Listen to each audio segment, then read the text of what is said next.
The Chancellor has unveiled billions of pounds of extra support for workers and businesses across the UK after he accepted that even those not forced to shut were facing what he called profound economic uncertainty. There's been anger recently from businesses under Tier 2 restrictions. They'd complained that they'd be better off if they were made to close completely under Tier 3 restrictions. Now Rishi Sunak has stepped in to help. From the 1st of November, employers will pay less and staff can work fewer hours and still be eligible for government support.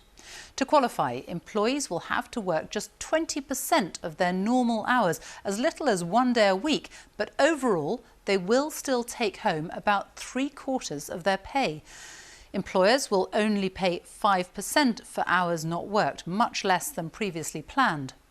There are also cash grants for those in Tier 2. If you are a business, you can claim up to £2,100 a month. If you are self-employed, you could claim up to £3,750 over 3 months. The Chancellor also confirmed that these business grants can be backdated to August, helping those who have been living under restrictions for weeks now. Our political editor, Kuenssberg, has our first report. Limbo. Not fully open, not completely closed. Thousands of firms, millions of us, living under limited restrictions. It's no way to make ends meet. So the government again stepping in with more cash to try to keep people in work. From the beginning, this government has provided unprecedented support to everyone in this country, support worth £200 billion. I'm making our job support scheme more generous for employers who can open safely but whom are struggling with the impact of restrictions on their business. Instead of employees working at least a third of their hours to qualify for support, they will now have to work just 1 day a week. The dole queue in Slough has already grown faster than in most parts of the country. There, along with Coventry and Stoke-on-Trent, friends and family won't be able to meet indoors or stay with each other unless they live together from Saturday. Azizi is a fishmonger. His customers are hard up and spending less. The people, they don't have a job, and that's why all my customers, they used to spend like lots of money, but they spend like less of it every time when they come. They're just for surviving. Rizwan's even had to shut some of his businesses down. We used to have about 10 different shops, like in a different part of London and outside London, and now we got only 2. With real hardship around, it's easy to see why the Chancellor had to go back to Parliament, not even a month since the last big announcement of cash to top it up. For his critics, though, harder to see why he didn't see the scale of the problem to begin with.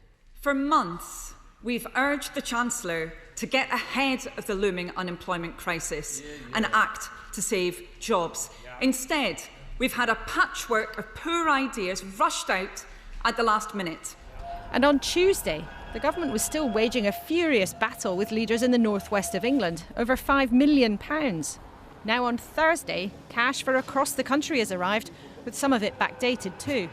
I honestly was just open-mouthed really when I read the headlines last night that there was going to be a support package. It was billed as being for London and Birmingham, and it was just a case of, hello, we've been under these restrictions for 3 months. It's the third time since this summer the Chancellor's had to revise his plans. Why do you keep underestimating the help that people really need? As these new restrictions have been put in place, the impact they're having on the ground has been highly significant. We will adapt and evolve our response as the situation changes. And Prime Minister, to you, this week you've been to war with leaders in the north of England. You're still leaving some workers on 2/3 of their wages or telling them to claim benefits.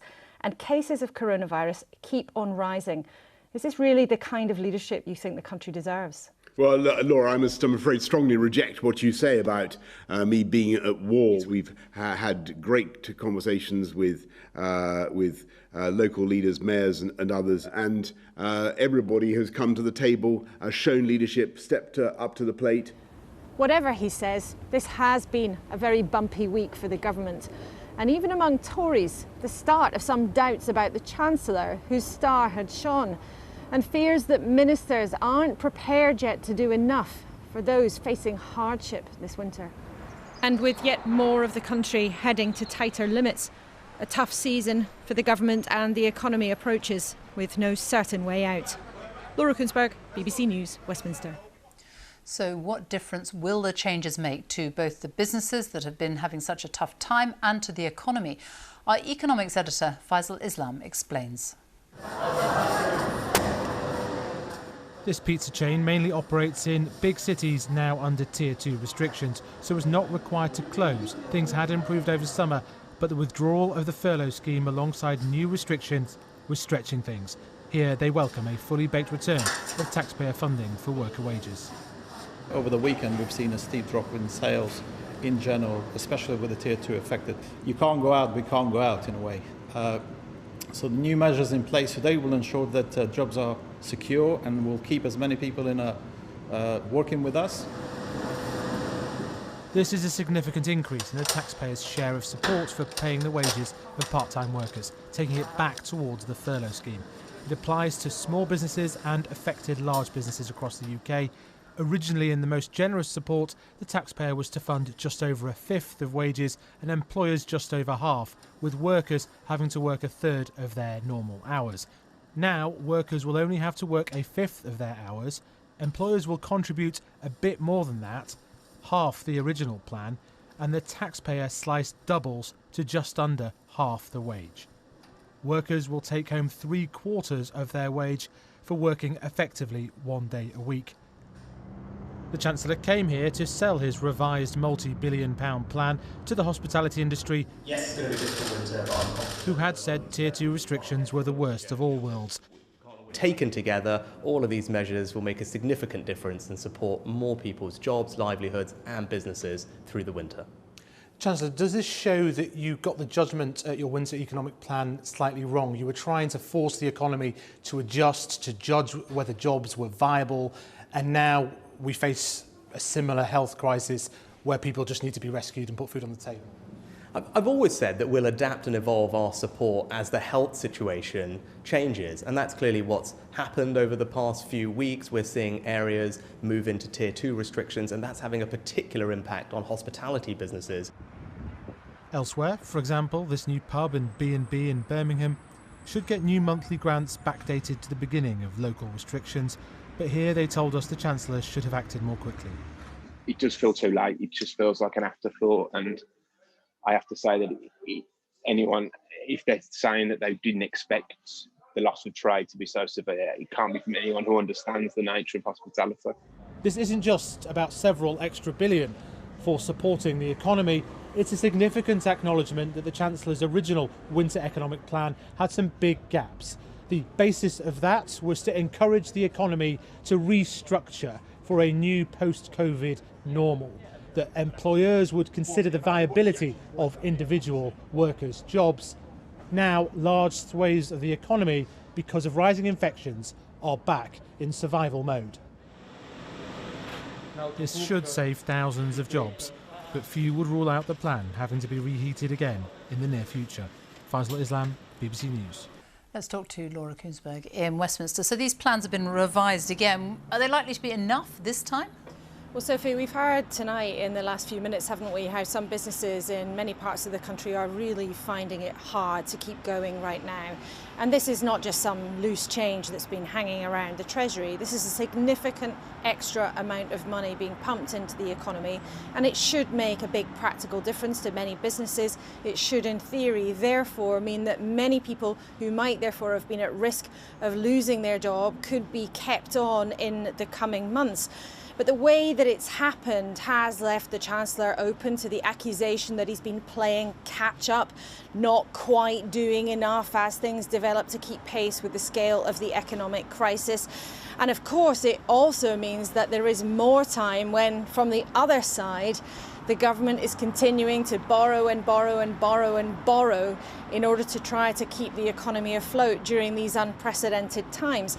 Now, there's no question that there would be any immediate demands for the government to be starting to try to balance the books right now or starting to try to pay that money back. But that is a long-term issue that won't go away, and it's uncomfortable for many Conservatives.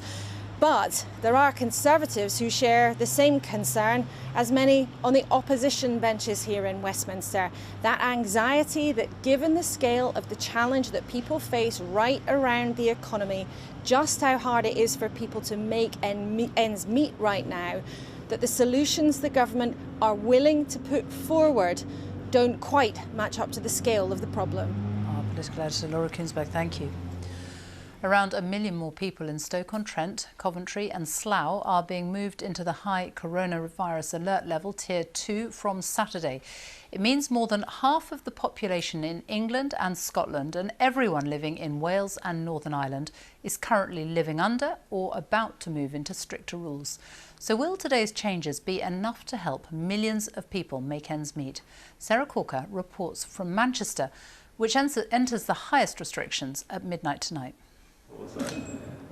As restrictions tighten once again, work for some is already being cancelled. Portrait photographer Drew from Manchester says bookings are down 70% and it's already a struggle to pay the bills.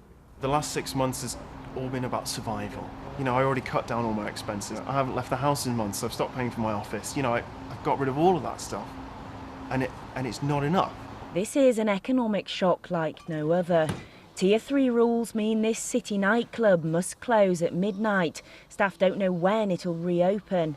They will get 2/3 of their wages from the government, but fear that may not be enough. Everything's going to be so much tighter. Can I pay my rent? Can I pay my bills? And it is absolutely devastating that we are being punished like this, because that's how it feels. It feels like a punishment. And with fewer people venturing out, taxi drivers are worried. Well, I've been out since 7 this morning. I've done 27 quid. My insurance on this is 2,000 a year. The only reason I come out is to cover the cost of actually running the cab. I mean, some days I just think, why do I bother?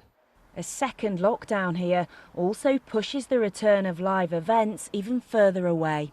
Since March, this sound equipment has been sitting here silent. This live events company near Liverpool uses hundreds of freelance sound engineers, technicians and tour managers, but their work has disappeared. When was the last time you worked as a sound engineer? It was back in January. There is more help.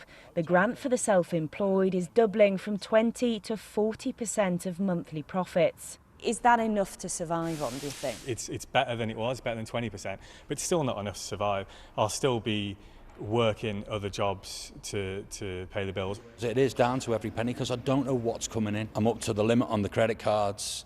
The bills that I have been able to pay, I've paid. There's a lot of bills that haven't been paid and I don't know when I'm going to be able to pay them. So I'm at a situation where I need to sell the house.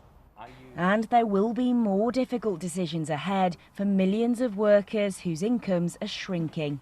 Sarah Corker, BBC News in Manchester.